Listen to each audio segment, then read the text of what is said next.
ان کے شوہر نامدار حضرت آدم علیہ السلام ہے. اب نسل انسانی کا سلسلہ آگے بڑھانا ہے، لیکن کب تک کہ ایک ایک بچہ پیدا ہوگا؟ سال کے بعد میں، 2 سال کے بعد میں، 4 سال کے بعد میں. تو اس طرح نسل انسانی کیا ہے، تیزی کے ساتھ میں گروتھ تو نہیں کر سکتی.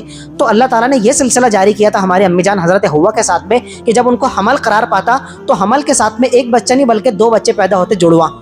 اور جڑواں بچے بھی اس طریقے سے پیدا ہوتے کہ پیدا ہونے والے حمل سے جو بچہ پیدا ہوتا تو ایک لڑکا ہوا کرتا تھا اور ایک لڑکی ہوا کرتی تھی. اور اللہ تعالیٰ نے ان کی شریعت کے اندر یہ قانون لاگو کر دیا تھا کہ اس حمل سے فار ایگزامپل 2026 کے اندر جو حمل قرار پایا اور اس کے ذریعے سے جو اولاد وجود میں آئیں گی تو ایک بیٹا ہوگا اور ایک بیٹی ہوگی.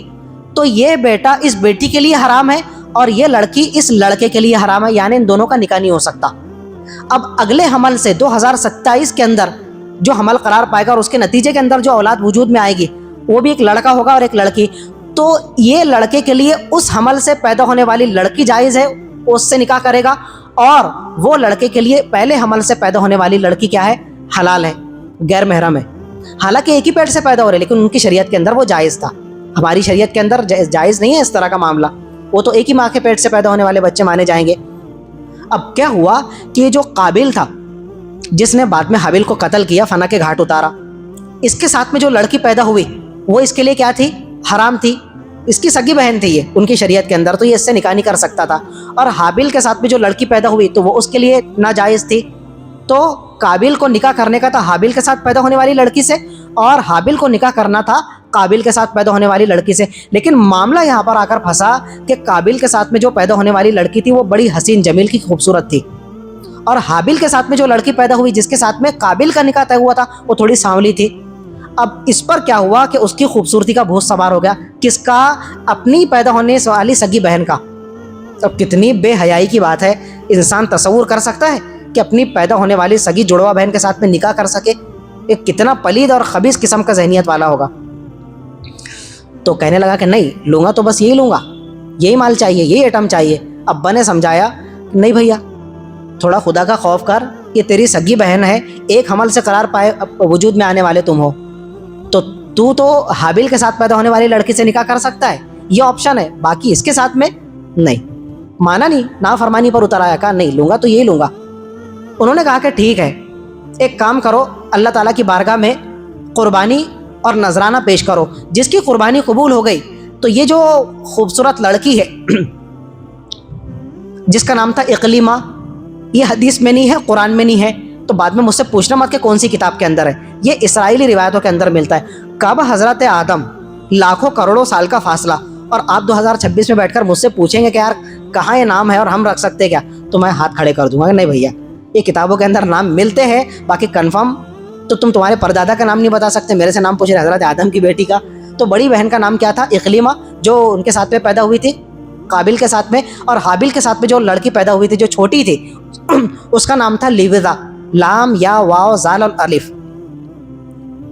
تو کہا کہ نہیں میں اس کے ساتھ میں نکاح کروں گا. ابا نے کیا کہا کہ تم کو قربانی پیش کرنا پڑے گا، اور جس کی قربانی اللہ تعالیٰ کی بارگاہ میں قابل قبول ہوئی تو وہ اقلیمہ کے ساتھ میں نکاح کرے گا. کہا کہ ٹھیک ہے. اب اس کی نیت کے اندر تو تھا کھوٹ. اب حابیل جو تھا تو وہ چرواہا تھا، اس کے پاس میں مویشی تھے، جانور تھے، ان کو چرایا کرتا تھا، دودھ ان سے حاصل کرتا، دودھ بیچتا اور پھر کیا کرتا، اس سے پیٹ پوجن کیا کرتا تھا. اور یہ جو تھا قابل بدبخت، وہ تھا کاشتکار، شیتکری. اس نے کیا کیا کہ اپنے مویشی لایا اور ایک مویشی کو ذبح کر کے حابیل نے جو نیک بخت تھا اور ایک پہاڑی پر لے جا کر رکھ دیا. اس نے بھی یہ جو کاشتکار تھا اپنا پیک سمیٹا، اور پیک میں سے بھی پورا کا پورا پیک سمیٹنے کی بجائے اس میں بھی ڈنڈی مارا اور تھوڑا معمولی کلو آدھا کلو کا پیک لے کر اس کو اس کے بھائی کے قربانی کے بازو میں لے جا کر رکھ دیا، چندی کپڑے میں باندھ کر.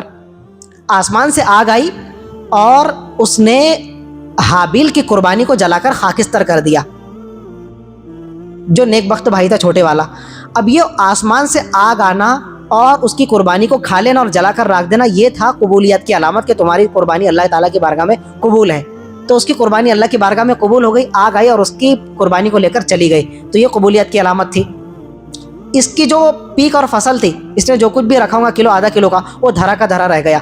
حضرت آدم نے کہا کہ بیٹا دیکھ تیری نیت کے اندر کھوٹ تھی، تو نافرمانی پر اتر آیا تھا، تو دیکھ ابھی بھی توبہ کر لے. تو کہا کہ نہیں اب تو کیا ہے، اور زیادہ وہ نافرمانی پر اتر آیا اور غصے کے مارے, جھنجھلاہٹ کے مارے اس نے صرف نافرمانی کا ارتکاب نہیں کیا. باپ نبی ہے, ایک تو باپ کی نافرمانی, اس کے بعد میں باپ نبی ہے ایک اور رتبہ, ان کی نافرمانی, اور اس سے آگے بڑھ کر اللہ تعالیٰ کی نافرمانی کہ اپنی سگی بہن سے نکاح کر رہا ہے. تو چوری اور سینہ زوری. اس کے بعد میں آ کر جھنجھلاہٹ میں آ کر اس نے اپنے چھوٹے بھائی معصوم بھائی کو مرڈر کی دھمکی دے دیا. کہنے لگا لَأَقْتُلَنَّكَ, یہ قرآن مجید کے الفاظ ہے, میں تیرا مرڈر کر کے رہوں گا, تجھے اب میں چھوڑ نہیں سکتا. اس نے کہا کہ ٹھیک ہے, اگر تو میرا مرڈر کرنا چاہتا ہے کر دے, مَا أَنَا بِبَاسِطٍ يَدِيَ لِأَقْتُلَكَ, میں قتل کے لیے اپنا ہاتھ خنجر لے کر تیرے طرف نہیں بڑھاؤں گا مرڈر کے ارادے سے, تجھے مرڈر کرنا ہے کر دے. انی اخاف اللہ رب العالمین, مجھے خوف الہی دامن گیر ہے, میرا پالن ہے, پورے جہاں کا پالن ہار ہے, وہ مجھے نہیں چھوڑے گا اگر میں مرڈر کے لیے ہاتھ بڑھاؤں گا. تو تجھے مرڈر کرنا ہے, قتل کر دے. کھوٹ میں مبتلا تو ہے. اور پھر یہ ہوا کہ شیطان نے اس کو پٹی پڑھائی, اس کے نفس نے اس کو پٹی پڑھائی. فقتلہ فاصبح من الخاسرین, آخرکار اس نے اپنے بھائی کو قتل کر دیا, اس کا مرڈر کر دیا, اس کو فنا کے گھاٹ اتار دیا. کانوں کان کسی کو خبر نہیں کہ کیا معاملہ ہوا. اب اپنے بھائی کی لاش کو ٹھکانے کہاں لگائے؟ تو یہ دنیا کی پہلی لاش تھی اور پہلا مرڈر تھا, تو لاش کو کس طرح سے ڈم کرے, کہاں ٹھکانے لگائے, لوگوں کی نظر سے چھپائے, اس کو سوچ نہیں رہا تھا. فبعث اللہ غرابا, یہ بھی قرآن مجید کی داستان ہے. اسی ڈسکشن میں اس رکوع کے اندر اللہ تعالیٰ نے ایک کوے کو بھیجا. فبعث اللہ غرابا یبحث فی الارض, اور وہ کوے کو بھیج کر کوے نے اس کو سجھایا اور دکھایا. کوا کیا کر رہا تھا؟ کوے نے زمین کریدنے لگا, زمین کھودنے لگا, اور بعد میں اس نے ایک دوسرے مردار اور مرے ہوئے اپنے بھائی کوے کو لایا اور اس کی لاش کو اس طرح سے دفن کیا, اور بعد میں اس کے اوپر مٹی ڈال دیا.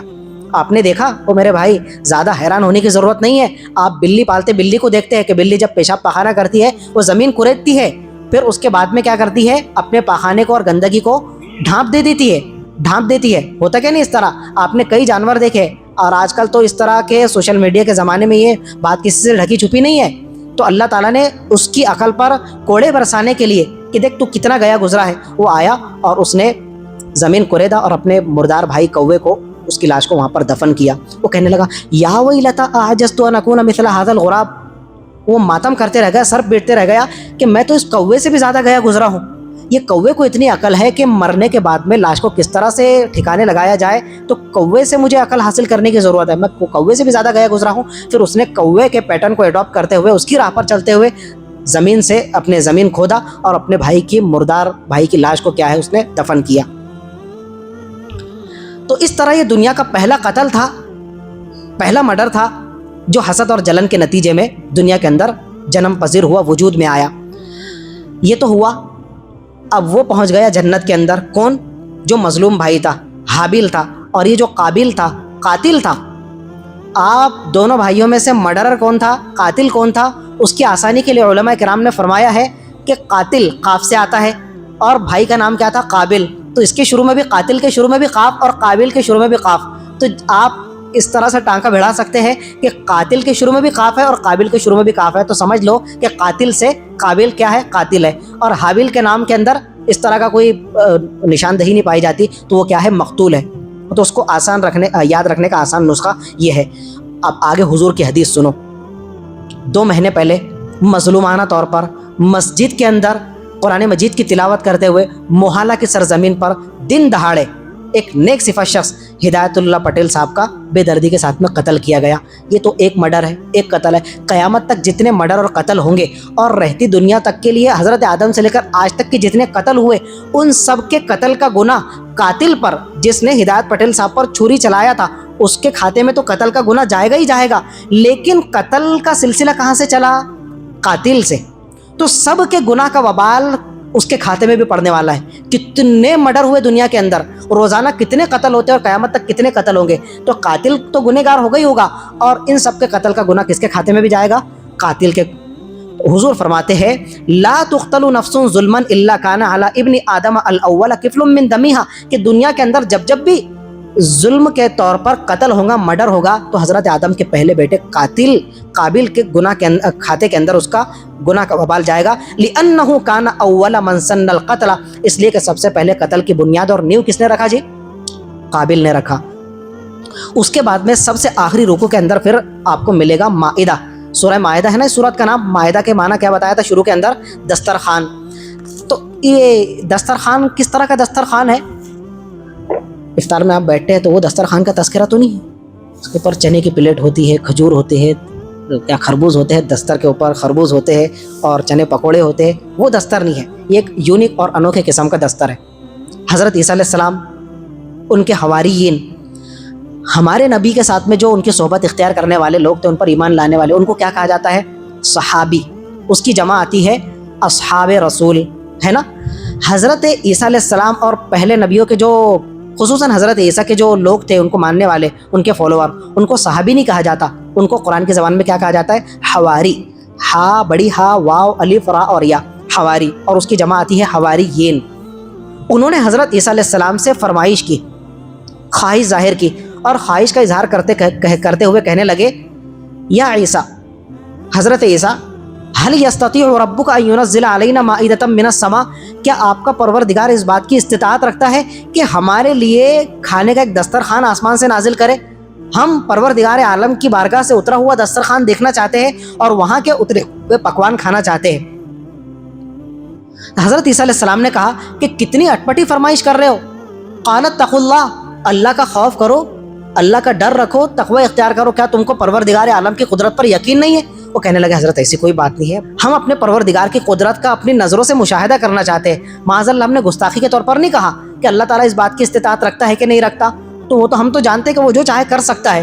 ہم اس کی قدرت کو اپنی آنکھوں سے دیکھنا چاہتے ہیں کہ آسمان سے دسترخوان نازل ہوتا ہوا دیکھنا چاہتے ہیں, اور دسترخوان پر اترے ہوئے پکوان کا بھی ہم ذرا جو ہے ٹیسٹ کرنا چاہتے ہیں, اس کا ذائقہ حاصل کرنا چاہتے ہیں. تو اللہ تعالیٰ کی بارگاہ میں حضرت عیسیٰ نے جھولی پساری اور دعا کے لیے ہاتھ اٹھائے. اور سب سے آخری آیت کے اندر کل تراویح میں آپ نے سنا, قال عیسیٰ ابن مریم اللہم ربنا انزل علینا مائدۃ من السماء تکون لنا عیدا لاولنا وآخرنا وآیۃ منک, یہ تیری طرف سے نشانی بھی ہوگی, وارزقنا وانت خیر الرازقین, اور تیری طرف سے دیا ہوا ایک اسپیشل رزق بھی ہوگا, اور تو سب سے بہترین کیا ہے؟ رزق عطا فرمانے والا ہے. اللہ تعالیٰ نے ان کی دعا تو قبول کیا, اور جواب ملا کہ میں تمہاری دعا قبول کر رہا ہوں. فمن یکفر بعد منکم فانی اعذبہ عذابا لا اعذبہ احدا من العالمین, کہ ایسا تمہاری دعا کی بدولت آسمان دسترخوان بھی اترے گا, کھانے کے لیے پکوان بھی اتریں گے, تم بھی کھانا اور تمہارے سارے حواریین بھی کھانا, لیکن ایک شرط ہے کہ میری نافرمانی کا ارتکاب نہیں چلے گا. میری نافرمانی تم سب کو باز رہنا پڑے گا, تمہارے سارے حواریین کو. اور نافرمانی کا مطلب کیا ہے؟ کوئی اور گناہ نہیں ہے. نافرمانی کا مطلب یہ تھا کہ یہ جو دسترخوان ابھی اترے گا, اس میں سے جتنا کھا سکتے ہو, ایک لقمہ, 10 لقمے, آدھا پیٹ بھر کر, شکم سیر ہو کر, یا ایک اکیلا انسان 10 لوگوں کا بھی کھا لے, ابھی کھا لے, چلے گا.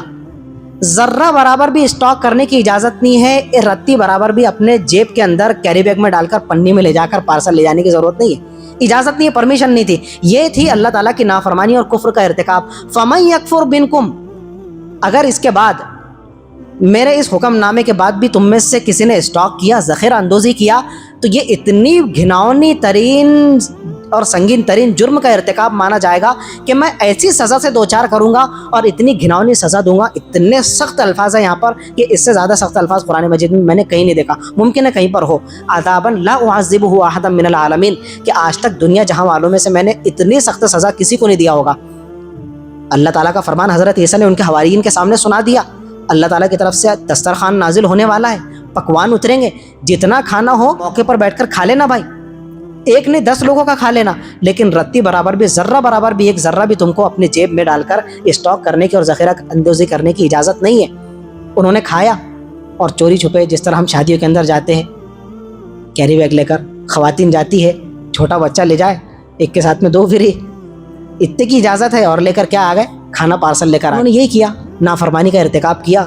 پتہ نہیں اب جیب میں بھرے, اس زمانے میں کیری بیگ تھی یا پنی تھی, کیا تھی, اور اس کے بعد میں پھر اللہ تعالیٰ نے ان کو اتنی دردناک سزا دیا جس سے روکا گیا تھا اسی کا انہوں نے ارتکاب کیا. اور پھر ان کو ایسی بھیانک سزا دی گئی کہ روایتوں کے اندر آتا ہے کہ اس قوم کے جتنے بھی جوان افراد تھے سب کو اللہ تعالیٰ نے بندر بنا دیا, اور اس قوم کے جتنے بھی بوڑھے اور کھوسٹ بڈھے لوگ تھے ان سب کو اللہ تعالیٰ نے معاذ اللہ ثم معاذ اللہ خنزیر بنا کر رکھ دیا. کتنی خطرناک سزا ہے. اس سے پہلے سزائیں آئی, نمرود کو اللہ تعالیٰ نے سزا دیا اور ان کو زمین میں دھسا دیا, فرعون کو غرقاب دیا, لیکن شکلیں مسخ ہونا, شکلوں کا بگڑ جانا, ایک پورا وجود انسان کا وہ بندر بن جائے. ایک بوڑھا شخص ہے جس کی پوری زندگی اس میں گزری ہے, حالانکہ وہ حضرت عیسیٰ علیہ السلام کے ماننے والے تھے, لیکن انہوں نے نافرمانی کا ارتکاب کیا. وہ اللہ تعالیٰ کی نظر کے اندر بڑا جرم تھا کہ نہیں اس کی تم کو اجازت نہیں ہے، یہ تو اللہ تعالیٰ کی کھلی نافرمانی ہے۔ سارے جوان کیا بندر بن گئے اور پورے بوڑھے کیا ہو گئے، سب کے سب خنزیر کی شکل میں تبدیل ہو گئے، معاذ اللہ ثم معاذ اللہ۔ اب ہمارے یہاں پر کچھ لوگوں کا ڈھکوسلا چلتا ہے۔ ایک تو تھا ڈاروین کا نظریہ، جو نظریہ ارتقاء ہے، وہ کہتا ہے کہ انسان شروع کے اندر کیا تھا، بندر تھا، بندر سے پھر وہ گروتھ کرتے کرتے کرتے کرتے تو پھر موجودہ انسانی شکل کے اندر اور انسانی شیپ کے اندر آ گیا۔ اس کو ایوولوشن کہا جاتا ہے، نظریہ ارتقاء۔ یہ جو ڈاروین گزرا ہے 100 150 200 سال پہلے، تو اس کی تھیوری اس پر ٹکی ہوئی تھی، تو یہ تو بالکل باطل نظریہ ہے۔ اس کے علاوہ اس سے ہٹ کر ہمارے یہاں پر یہ نظریہ پایا جاتا ہے کہ جو بندر ہمارے ماڑیوں پر، بلڈنگوں پر اور گھروں کے اندر آتے ہیں، تو لوگ کیا کہتے ہیں کہ یہ جو اللہ تعالیٰ نے پچھلی قوموں میں سے کسی قوم کو عذاب دیا تھا، کچھ لوگوں کو سزا کے طور پر بندر بنا دیا تھا، تو یہ بندر ان کی نسل سے چلے آ رہے ہیں۔ حالانکہ یہ چیز کا کوئی تک ہی نہیں بنتا۔